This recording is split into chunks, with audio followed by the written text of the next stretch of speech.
Bermuda triangles గురించి మీరు ఎక్కడో చోట విని లేదా చూసి ఉంటారు. ఈ ట్రయాంగిల్లో ఇప్పటివరకు ఎన్నో విమానాలు మరియు సముద్ర ఓడలు మాయమయ్యాయి. ఇప్పటి వరకు వాటి ఆచూకీ తెలియలేదు. మన భూమిపై ఉన్న కొన్ని మిస్టరీస్లో ఇది కూడా మిస్టరీ అని చెప్పవచ్చు. కానీ ఇప్పుడు నేను చెప్పబోయే ఈ స్టోరీలో ఒక వ్యక్తి ఈ ట్రయాంగిల్ నుంచి బతికి బయటపడ్డాడు. మరి ఆ బ్రతికి బయటపడిన వ్యక్తి ఎవరో తెలుసుకుందామా? తెలుసుకునే ముందు ఇంతవరకు మన ఛానల్ ఎవరైతే సబ్స్క్రైబ్ చేయలేదో ప్లీజ్ సబ్స్క్రైబ్ చేసుకోండి. పక్కనే కనిపిస్తున్న బెల్ ఐకాన్ని క్లిక్ చేసుకోండి. మన వీడియోస్ అన్ని నోటిఫికేషన్లో వచ్చిన వెంటనే మీరు చూడొచ్చు. ఇంకా లేట్ లేకుండా స్టోరీలోకి అయితే వెళ్ళిపోదాం. Welcome back to my channel. నేను మీ యాక్టర్ వంశీ కుమార్.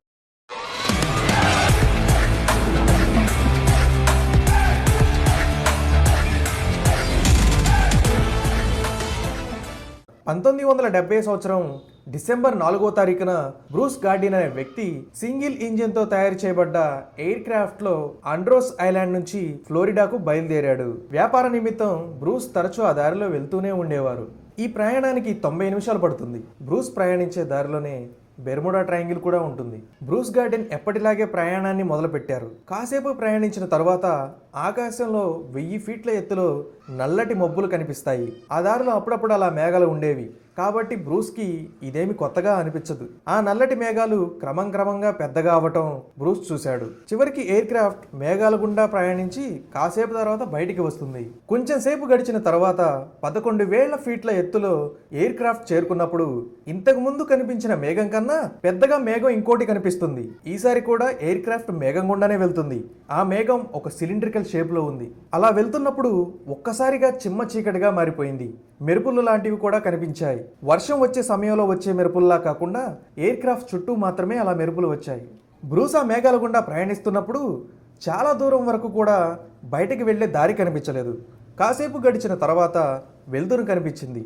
మేఘాల నుంచి బయటికి వెళ్దామనేసరికి ఎయిర్ క్రాఫ్ట్ లో ఉన్న కంట్రోల్ పనిచేయడం ఆపేశాయి. ఎలక్ట్రానిక్ ఇంటర్ఫేరెన్స్ జరుగుతున్నట్టు బ్రూస్ గమనించాడు. బ్రూస్ ప్రకారం ఆ మేఘాల నుంచి వెళ్తున్నప్పుడు ఏదో అదృశ్య శక్తి అంటే ఎక్స్ట్రాషన్ ఫోర్స్ ఆ ఎయిర్ క్రాఫ్ట్ ను నడిపిస్తున్నట్టు కనిపించింది. ఏరోప్లేన్ లో కంట్రోల్స్ ఎంత ముఖ్యమో చెప్పనక్కర్లేదు. ఒకవేళ కంట్రోల్స్ పనిచేయకపోతే ఎయిర్ క్రాఫ్ట్ క్రాష్ అయ్యే అవకాశాలు కూడా ఉన్నాయి. ఇదంతా చూస్తున్న బ్రూస్ కు భయం అనిపించింది. ఎందుకంటే బ్రూస్ మేఘాల నుంచి బయటకు వచ్చే సమయంలో మేఘాల మొత్తం దగ్గరకు అవటం గమనించాడు. తన వద్ద కొంత సమయం ఉందని గ్రహించి బ్రూస్ వేగంగా మేఘాల నుంచి బయటకు వచ్చేశాడు. మేఘాల నుంచి బయటికి రాగానే ఎయిర్ ట్రాఫిక్ కంట్రోలర్ను సంప్రదించగా తాము మాయావి దగ్గరలో ఉన్నారని తెలిసింది. నమ్మబుద్ధి అవ్వలేదు. ఎందుకంటే బ్రూస్ ప్రయాణం మొదలుపెట్టి కేవలం 45 నిమిషాలే అయింది. అప్పుడే గమ్యానికి చేరుకున్నాడు. ఇదేలా సాధ్యమని బ్రూస్ కంగారు పడ్డాడు. గమ్యానికి చేరుకున్న తర్వాత తన ఎయిర్ క్రాఫ్ట్ యొక్క ఆయిల్ ని చెక్ చేశాడు. ఆ ఆయిల్ లో సగం మాత్రమే ఖర్చు అయింది. ఇంకా సగం ప్రయాణం కోసం కావాల్సిన ఆయిల్ అలాగే ఉంది. బ్రూస్ యవ్వన వయసు నుంచే ఎయిర్ క్రాఫ్ట్ ను నడిపేవాడు కాబట్టి బ్రూస్ ను ఎక్స్పీరియన్స్ పైలట్ అని కూడా చెప్పవచ్చు. బ్రూస్ ఎప్పటిలాగా కాకుండా ఈసారి కేవలం సగం ఇంధనంతోనే 90 నిమిషాల ప్రయాణాన్ని 45 నిమిషాల్లో పూర్తి చేశాడు.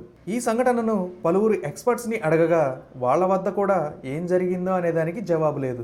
కానీ బ్రూస్ మరియు ఇతరుల థియరీ ప్రకారం ఎయిర్ క్రాఫ్ట్ ఆ మేఘాల్లో ఉన్నప్పుడు వార్మ్ హోల్ ద్వారా టైం ట్రావెల్ చేసిందని చెప్పారు.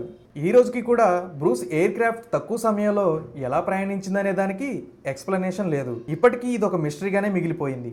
ఈ సంఘటన తర్వాత బ్రూస్ తనతో జరిగిన సంఘటనను ఒక పుస్తక రూపంలో రాశాడు. ఇదే ఎంతో మంది మిస్ అయిన బెర్ముడా ట్రయాంగిల్ నుంచి బయటపడ్డ వ్యక్తి స్టోరీ. సో ఈ స్టోరీ మాత్రమే కాదు, ఈ బెర్ముడా ట్రయాంగిల్స్ లో షిప్స్ అండ్ ఏరోప్లేన్స్ ఇంకా చాలా కనిపించకుండా పోయాయి. సైంటిస్టులు ఇది రీసెర్చ్ చేసిన తర్వాత ఇప్పటి వరకు దానికి ఆన్సర్ చెప్పలేకపోయారు. అండ్ ఈ బెర్ముడా ట్రయాంగిల్ కూడా మిస్టరీస్ ప్లేస్ అని మనం చెప్పలేము. ఎందుకంటే ఒకళ్ళు చెప్పారని చెప్పేసి ఇంకోళ్ళు చెప్తా ఉన్నారు, ఇంకోళ్ళు చెప్పారని ఇంకోళ్ళు చెప్తా ఉన్నారు. అలాగా అందరికీ అండ్ మనకు కూడా తెలిసింది. కానీ సైంటిస్టులు ఇప్పటి వరకు దాని వెనక ఉన్న మిస్టరీ ఏంటనేది చెప్పలేకపోయారు. చాలా మంది ఏం చెప్తారంటే సముద్రంలో చాలా ప్రమాదకరమైన ప్లేసులు ఉంటాయి, అందులో ఇది కూడా ఒకటి అని చెప్తూ ఉంటారు. ఇలా ఈ బెర్ముడా ట్రయాంగిల్స్ మీద చాలా స్టోరీలు అనేవి ఉన్నాయి. ఆ బెర్ముడా ట్రయాంగిల్ సముద్రంలో ఇప్పటి వరకు 100కు పైగా ఎయిర్ క్రాఫ్ట్ అండ్ షిప్పులు కనిపించకుండా పోయాయి. ఈ వీడియో మీ అందరికి నచ్చిందని నేను అనుకుంటున్నాను. ఈ స్టోరీ మీకు ఎలా అనిపించిందో కింద కామెంట్ చేయండి. అండ్ వెళ్ళేటప్పుడు సబ్స్క్రైబ్ చేసుకోవడం మాత్రం మర్చిపోకండి. నెక్స్ట్ వీడియోతో మళ్ళీ కలుద్దాం. అంతవరకు ఉంటా ఫ్రెండ్స్.